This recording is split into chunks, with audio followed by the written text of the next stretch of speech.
ನಮಸ್ಕಾರ ಗೆಳೆಯರಿ, stock market Kannada ಚಾನಲ್ಗೆ ಸ್ವಾಗತ ಸುಸ್ವಾಗತ. ಗೆಳೆಯರಿ, ವಿಡಿಯೋದಲ್ಲಿ ಇವತ್ತಿನ ನಮ್ಮ ಮಾರ್ಕೆಟ್ ಪರ್ಫಾರ್ಮೆನ್ಸ್ ಜೊತೆಗೆ ಹಲವಾರು ಇಂಡಿವಿಜುವಲ್ ಸ್ಟಾಕ್ಗಳಿಗೆ ಸಂಬಂಧಪಟ್ಟಂತ ಅಪ್ಡೇಟ್ಗಳನ್ನು ತಿಳ್ಕೊಳ್ಳುವಂತ ಪ್ರಯತ್ನವನ್ನು ಮಾಡೋಣ. ಮಾರ್ನಿಂಗ್ ವಿಡಿಯೋದಲ್ಲಿ ಹಲವು ಅಪ್ಡೇಟ್ಗಳನ್ನು ಕೊಟ್ಟಿದ್ದೆ, ಅವುಗಳ ಪರ್ಫಾರ್ಮೆನ್ಸ್ ಅನ್ನು ಅಬ್ಸರ್ವ್ ಮಾಡಿದ್ದೀರಿ ಅಂದ್ಕೊಳ್ತೀನಿ. ಡ್ಯೂರಿಂಗ್ ದ ಮಾರ್ಕೆಟ್ ಕೂಡ ಕೆಲವು ಅಪ್ಡೇಟ್ಗಳು ಬಂದಿದ್ದಾವೆ, ಅವುಗಳನ್ನು ತಿಳ್ಕೊಳ್ಳೋಣ. ಮೊದಲಿಗೆ ಡಿಸ್ಕ್ಲೇಮರ್ ಕೊಡಲಿಕ್ಕೆ ಇಷ್ಟಪಡ್ತೀನಿ. ಇಲ್ಲಿ ಕವರ್ ಮಾಡ್ತಿರುವಂತ ಯಾವುದೇ ಸ್ಟಾಕ್ ಅನ್ನು ಕೂಡ ರೆಕಮೆಂಡ್ ಮಾಡ್ತಿಲ್ಲ. ನೀವು ಫರ್ದರ್ ಸ್ಟಡಿ ಮೆಡಿಟೇಷನ್ ಅಂತ ಹೇಳಬಹುದು. ಆಸ್ ಎ ಎಜುಕೇಶನಲ್ ಪರ್ಪಸ್ ನಾನು ವಿಡಿಯೋ ಮುಂದೆ ತರ್ತಾ ಇದ್ದೀನಿ. ಇಲ್ಲಿ ಇವತ್ತಿನ ನಮ್ಮ ನಿಫ್ಟಿ ಪರ್ಫಾರ್ಮೆನ್ಸ್ ನೋಡಿದರೆ ನಿಫ್ಟಿಯಲ್ಲಿ ನೋಡಬಹುದು 69 ಪಾಯಿಂಟ್ಸ್ 0.28% ಪಾಸಿಟಿವ್ ಪರ್ಫಾರ್ಮೆನ್ಸ್ ನೋಡಲಿಕ್ಕೆ ಸಿಕ್ಕಿದೆ. ಜೊತೆಗೆ 25,000 ಲೆವೆಲ್ ಏನಿತ್ತು ಅದನ್ನ ಮತ್ತೆ ಕ್ರಾಸ್ ಮಾಡಿದೆ. ಗೊತ್ತಿಲ್ಲ ಎಷ್ಟು ಮಟ್ಟಿಗೆ ಇದು 25,000 ಮೇಲೆ ಸಸ್ಟೈನ್ ಆಗುತ್ತೆ ಅಂತ, ಯಾಕಂದ್ರೆ ಇದು 6ನೇ ಸಲನೋ ಅಥವಾ 7ನೇ ಸಲನೋ ಅನ್ಸುತ್ತೆ ಲಾಸ್ಟ್ 6 ಮಂತ್ಸ್ ಅಲ್ಲಿ 25,000 ಕ್ರಾಸ್ ಮಾಡಿರೋದು. ಅಲ್ಲಿ ಸಸ್ಟೈನ್ ಆಗದೆ ಕೆಳಗಡೆ ಬರ್ತಾ ಇತ್ತು. ಈ ಸಲ ನೋಡೋಣ ಯಾವ ರೀತಿ ಇರುತ್ತೆ ಅಂತ. ಇವತ್ತಂತೂ ನಿಯರ್ಲಿ 70 ಪಾಯಿಂಟ್ಸ್ ಅಪ್ ಅಲ್ಲಿ ಕ್ಲೋಸಿಂಗ್ ಕಂಡು ಬಂದಿದೆ.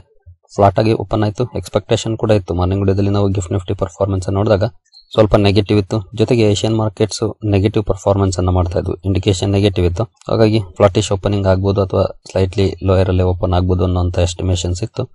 ಅದೇ ರೀತಿ ಲೋಯರ್ ಅಲ್ಲಿ ಓಪನ್ ಆಯ್ತು. ನೋಡಬಹುದು 24,965ಕ್ಕೆ ಓಪನ್ ಆಯ್ತು. ನಿನ್ನೆ ಕ್ಲೋಸಿಂಗ್ 980 ಇತ್ತು. ಅಂದ್ರೆ ಅರೌಂಡ್ 15 ಪಾಯಿಂಟ್ಸ್ ಡೌನ್ ಅಲ್ಲಿ ಓಪನ್ ಆಯ್ತು. ಆನಂತರ ಇನ್ನೂ ಸ್ವಲ್ಪ ಡೌನ್ ಆಯ್ತು. ಮತ್ತೆ ಅಲ್ಲಿಂದ ಒಳ್ಳೆ ಪುಲ್ ಬ್ಯಾಕ್ ಕೂಡ ನೋಡ್ಲಿಕ್ಕೆ ಸಿಕ್ಕಿ ಓವರ್ ಆಲ್ 69 ಅಥವಾ ನಿಯರ್ಲಿ 70 ಪಾಯಿಂಟ್ಸ್ ಅಪ್ ಅಲ್ಲಿ ಕ್ಲೋಸಿಂಗ್ ಅನ್ನು ಕೊಟ್ಟಿದೆ ನಿಫ್ಟಿ. ಇನ್ನು ಸೆನ್ಸೆಕ್ಸ್ ಕಡೆ ಬಂದ್ರೆ ಸೆನ್ಸೆಕ್ಸ್ ಅಲ್ಲೂ ಕೂಡ ನೋಡಬಹುದು 213 ಪಾಯಿಂಟ್ಸ್ 0.26% ಪಾಸಿಟಿವ್ ಪರ್ಫಾರ್ಮೆನ್ಸ್ ಇದೆ. ಇಲ್ಲೂ ಕೂಡ ಸೇಮ್ ಪರ್ಫಾರ್ಮೆನ್ಸ್, ಫ್ಲಾಟಿಶ್ ಆಗಿ ಓಪನ್ ಆಯ್ತು, ಆನಂತರ ಡೌನ್ ಆಯ್ತು, ಮತ್ತೆ ಒಂದೊಳ್ಳೆ ಪುಲ್ ಬ್ಯಾಕ್ ಕೂಡ ನೋಡ್ಲಿಕ್ಕೆ ಸಿಕ್ಕಿ 213 ಪಾಯಿಂಟ್ಸ್ ಅಪ್ ಅಲ್ಲಿ ಕ್ಲೋಸಿಂಗ್ ಅನ್ನ ಕೊಟ್ಟಿದೆ. ಇನ್ನು ಬ್ರಾಡ್ ಮಾರ್ಕೆಟ್ ಇಂಡೈಸಸ್ ಯಾವ ರೀತಿ ಪರ್ಫಾರ್ಮ್ ಮಾಡಿದ್ವು, ಎಸ್ಪೆಷಲಿ ಈ ಎರಡು ಹೆಡ್ಲೈನ್ ಇಂಡೈಸಸ್ ಅಂತೂ ಡಿಸೆಂಟ್ ಪರ್ಫಾರ್ಮೆನ್ಸ್ ಅನ್ನ ಮಾಡಿದ್ವು. ಬ್ರಾಡ್ ಮಾರ್ಕೆಟ್ಸ್ ಯಾವ ರೀತಿ ಪರ್ಫಾರ್ಮ್ ಮಾಡಿತು ಅಂತ ನೋಡಿದರೆ ನಿಫ್ಟಿ ನೆಕ್ಸ್ಟ್ 15 ಅಲ್ಲಿ ನೋಡಬಹುದು 0.38% ಪಾಸಿಟಿವ್ ಪರ್ಫಾರ್ಮೆನ್ಸ್ ಇದೆ.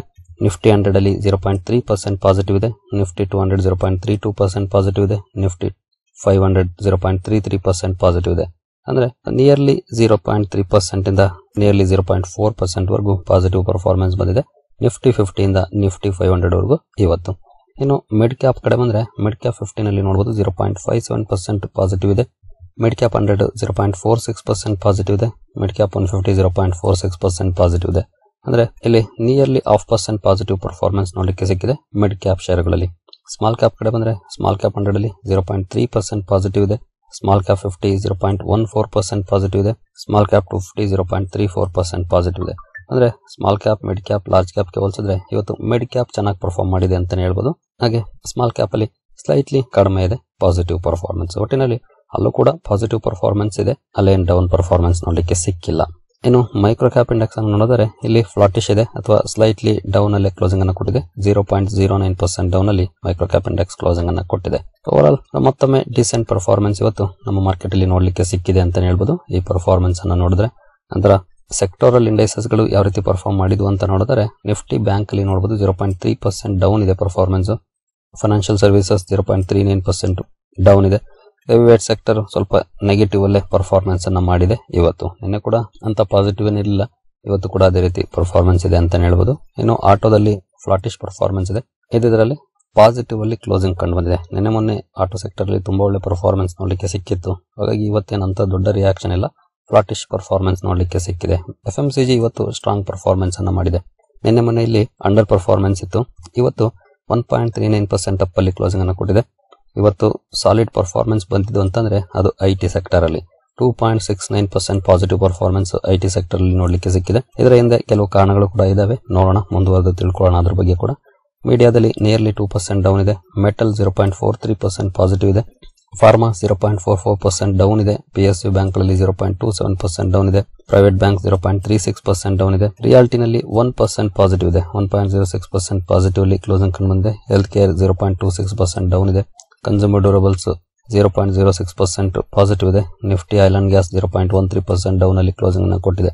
ಇವತ್ತು ಮಿಕ್ಸ್ಡ್ ಪರ್ಫಾರ್ಮೆನ್ಸ್ ಇದೆ. ಬಟ್ ಇವತ್ತು ಔಟ್ ಶೈನ್ ಆಗಿದ್ದು ಅಂತಂದ್ರೆ ಅದು ನಿಫ್ಟಿ IT ಹಾಗೂ FMCG ಈ ಎರಡು ಸೆಕ್ಟರ್ಸ್ ತುಂಬಾ ಒಳ್ಳೆ ಪರ್ಫಾರ್ಮೆನ್ಸ್ ಅನ್ನು ಮಾಡಿದ್ವು.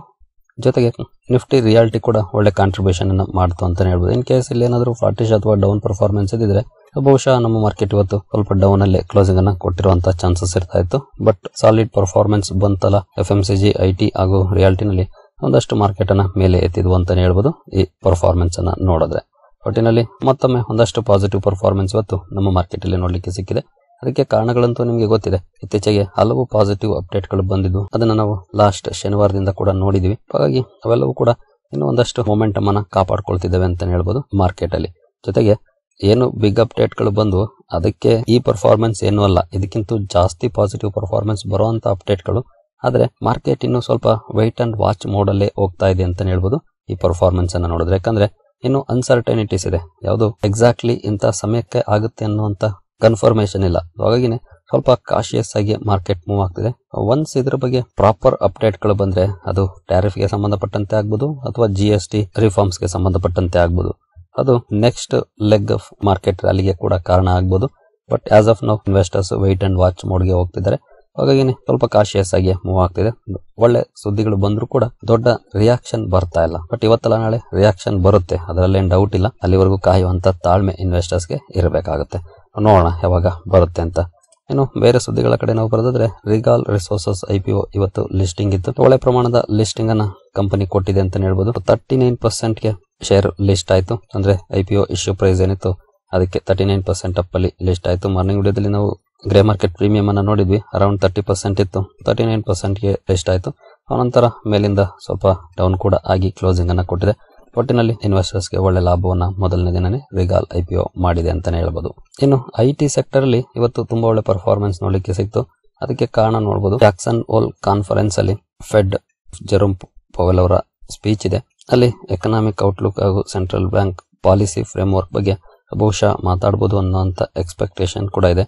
ಜೊತೆಗೆ ಇವತ್ತು ಡೊನಾಲ್ಡ್ ಟ್ರಂಪ್ ಅವರು ಮತ್ತೆ ಜೆರೋಮ್ ಪವೆಲ್ ಅವರ ಮೇಲೆ ಆರೋಪವನ್ನ ಮಾಡಿದ್ದಾರೆ. ಅದರಲ್ಲೂ ಲೇಟ್ ಪವೆಲ್ ಅಂತ ರೇಟ್ ಕಟ್ ಮಾಡಬೇಕು, ಇವರು ಗ್ರೋತ್ ಗೆ ಅಡ್ಡಿ ಆಗ್ತಿದ್ದಾರೆ ಅನ್ನುವಂತ ಮಾತನ್ನು ಕೂಡ ಹೇಳಿದ್ದಾರೆ. ಹಾಗಾಗಿ ಬಹುಶಃ ನೆಕ್ಸ್ಟ್ ಮೀಟಿಂಗ್ ಅಲ್ಲಿ ರೇಟ್ ಕಟ್ ಆಗ್ಬೋದೇನೋ, ಹಾಗೆ ಇದ್ರ ಬಗ್ಗೆ ಹಿಂಟ್ ಏನಾದ್ರು ಕೊಡಬಹುದೇನೋ ಜಾಕ್ಸನ್ ಹೋಲ್ ಸಿಂಪೋಸಿಯಂ ಅಲ್ಲಿ ಅನ್ನುವಂತ ಎಕ್ಸ್ಪೆಕ್ಟೇಷನ್ಸ್ ಇದೆ.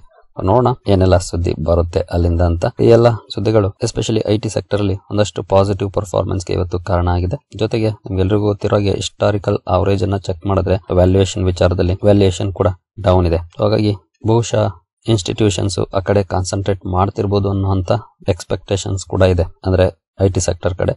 ಒಟ್ಟಿನಲ್ಲಿ ಇವತ್ತಂತೂ IT ಸೆಕ್ಟರ್ ಸಾಲಿಡ್ ಪರ್ಫಾರ್ಮೆನ್ಸ್ ಅನ್ನ ಮಾಡಿದೆ. ಇನ್ನು ಬೇರೆ ಸುದ್ದಿಗಳ ಕಡೆ ಬಂದ್ರೆ ಭಾರತಿ ಏರ್ಟೆಲ್ ಒಂದು ಅಪ್ಡೇಟ್ ಅನ್ನ ಇವತ್ತು ಕೊಟ್ಟಿದೆ. ತನ್ನ 249 ಪ್ಲಾನ್ ಏನಿತ್ತು 1 GB ಪರ್ ಡೇ ಅದನ್ನ ತೆಗೆದಿದೆ. ಅಂದ್ರೆ 1.5 GB ಪರ್ ಡೇ ಮತ್ತೆ 299 rupees ಏನು ಇದೆ ಪ್ಲಾನ್ ಗೆ ಚೇಂಜ್ ಮಾಡಿದ್ದಾರೆ. ಈ ಸುದ್ದಿಯ ಕಾರಣಕ್ಕೆ ಸ್ಟಾಕ್ ಫೋಕಸ್ ಅಲ್ಲಿತ್ತು. ಜೊತೆಗೆ ಜಫ್ರೀಸ್ ಅವರು ಕೂಡ ಕಂಪನಿಗೆ ಪಾಸಿಟಿವ್ ಅಪ್ಡೇಟ್ ಅನ್ನ ಕೊಟ್ಟಿದ್ದಾರೆ. 31% ಅಪ್ಸೈಡ್ ಪೊಟೆನ್ಶಿಯಲ್ ಎಕ್ಸ್ಪೆಕ್ಟ್ ಮಾಡ್ತಿರೋ ಬಗ್ಗೆ ಅಪ್ಡೇಟ್ ಬಂದಿದೆ. ಎಲ್ಲ ಸುದ್ದಿಯ ಕಾರಣಕ್ಕೆ ಸ್ಟಾಕ್ ಫೋಕಸ್ ಅಲ್ಲಿತ್ತು. ಒಳ್ಳೆ ಪರ್ಫಾರ್ಮೆನ್ಸ್ ಕೂಡ ನೋಡ್ಲಿಕ್ಕೆ ಸಿಕ್ಕಿದೆ ಭಾರತಿ ಏರ್ಟೆಲ್ ಅಲ್ಲಿ ಇವತ್ತು. ನಂತರ ಅಲ್ಟ್ರಾಟೆಕ್ ಸಿಮೆಂಟ್ ಕೂಡ ಫೋಕಸ್ ಅಲ್ಲಿತ್ತು. ಕಾರಣ ನೋಡಬಹುದು, UltraTech cement to sell up to 6.5% stake in India cements via OFS. India cements ಅಲ್ಲಿ OFS ಮೂಲಕ 6.5% ಸ್ಟೇಕ್ ಅನ್ನ ಸೆಲ್ ಮಾಡಬಹುದು ಅನ್ನೋಂತ ಅಪ್ಡೇಟ್ ಬಂದಿದೆ. ಆಕ್ಚುಲಿ ಇದು ಮಾರ್ಕೆಟ್ ಕ್ಲೋಸ್ ಆದ್ಮೇಲೆ ಬಂದಿದೆ, ಬಹುಶಃ ನಾಳೆ ರಿಯಾಕ್ಷನ್ ನೋಡ್ಲಿಕ್ಕೆ ಸಿಗಬಹುದು, ನೋಡೋಣ. ಇನ್ನು ಕೊಚ್ಚಿನ್ ಶಿಪ್ ಯಾರ್ಡ್ ಇವತ್ತು ಫೋಕಸ್ ಅಲ್ಲಿತ್ತು. ಕಂಪನಿ ಮ್ಯಾನೇಜ್ಮೆಂಟ್ ಕೆಲವೊಂದು ಅಪ್ಡೇಟ್ ಗಳನ್ನ ಕೊಟ್ಟಿದೆ. ಶಿಪ್ ಬಿಲ್ಡಿಂಗ್ ಮಾರ್ಜಿನ್ಸ್ ಗೆ ಸಂಬಂಧಪಟ್ಟಂತೆ 10% ಇರಬಹುದು ಅನ್ನುವಂತ ಅದೇನ ಕೊಟ್ಟಿದೆ. ಈ ನ್ಯೂಸ್ ನ ಕಾರಣಕ್ಕೆ ಸ್ಟಾಕ್ ಫೋಕಸ್ ಅಲ್ಲಿತ್ತು ಕೊಚ್ಚಿನ್ ಶಿಪ್ ಯಾರ್ಡ್ ಇವತ್ತು. ನಂತರ ಇಂಜಿನಿಯರ್ಸ್ ಇಂಡಿಯಾ ಕೂಡ ಸುದ್ದಿಯಲ್ಲಿತ್ತು ಇವತ್ತು. ಕಾರಣ ಕಂಪನಿಯ MD 2028 ಕಂಪನಿ 5,000 ಕೋಟಿ ಟರ್ನ್ ಓವರ್ ಅನ್ನ ತಲುಪುತ್ತೆ ಅನ್ನುವಂತ ಅಪ್ಡೇಟ್ ಅನ್ನ ಕೊಟ್ಟಿದ್ರು. ಆ ಸುದ್ದಿಯ ಕಾರಣಕ್ಕೆ ಇಂಜಿನಿಯರ್ಸ್ ಇಂಡಿಯಾ ಕೂಡ ಇವತ್ತು ಫೋಕಸ್ ಅಲ್ಲಿತ್ತು. ಇನ್ನು SRM ಕಾಂಟ್ರಾಕ್ಟರ್ಸ್ ಕೂಡ ಸುದ್ದಿಯಲ್ಲಿತ್ತು. ಕಾರಣ ಕಂಪನಿಗೆ 174 ಕೋಟಿ ಆರ್ಡರ್ ಸಿಕ್ಕಿದೆ. ಈ ಆರ್ಡರ್ ನ ಕಾರಣಕ್ಕೆ ಸ್ಟಾಕ್ ಫೋಕಸ್ ಅಲ್ಲಿತ್ತು. ಜೊತೆಗೆ ಒಳ್ಳೆ ಪರ್ಫಾರ್ಮೆನ್ಸ್ ಕೂಡ ನೋಡ್ಲಿಕ್ಕೆ ಸಿಕ್ಕಿದೆ ಇವತ್ತು ಸ್ಟಾಕ್ ಅಲ್ಲಿ. ನಂತರ ಸೆಂಟಮ್ ಎಲೆಕ್ಟ್ರಾನಿಕ್ಸ್ ಕೂಡ ಸುದ್ದಿಯಲ್ಲಿತ್ತು. ಕಾರಣ ಕಂಪನಿ ಡಿಫೆನ್ಸ್ ಗೆ ಸಂಬಂಧಪಟ್ಟಂತೆ ಒಂದು ಒಪ್ಪಂದವನ್ನ ಮಾಡ್ಕೊಂಡಿದೆ. BEL ನ ಜೊತೆ, ಭಾರತ್ ಎಲೆಕ್ಟ್ರಾನಿಕ್ಸ್ ನ ಜೊತೆ ಒಪ್ಪಂದವನ್ನ ಮಾಡ್ಕೊಂಡಿದೆ.